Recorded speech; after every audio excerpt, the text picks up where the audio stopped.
in this quick video, we learn how to render this list of names. These are the best programmer names in the world, right? So to render this list of array, right here, we need to declare variable to store the information right inside this array. So here, let's just call any name you want. It can be list items or list names, right? Let me just write list names equal to people. It's coming from here.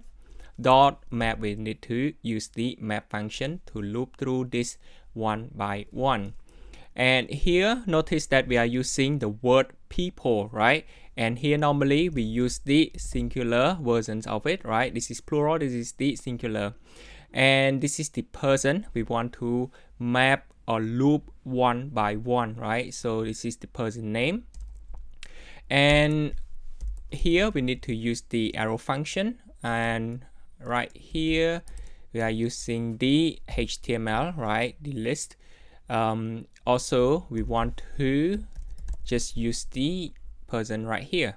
Okay, so we'll loop one by one, so we just need to print it out, right? So let's take a look. All right, it's successfully, and here these are lists of names, and in the console you will see that each child in the list should have a unique key prop. Here we need to add the key, right, and make sure to add the I, so this indicate the index, right? So we loop index one by one, and if let's say you have like an object of arrays, right, including like the ID, name, age and stuff, you can also use person.id here instead of using the index. So let's take a look again, and now the warning is gone. So that's how you can render the list of array in React.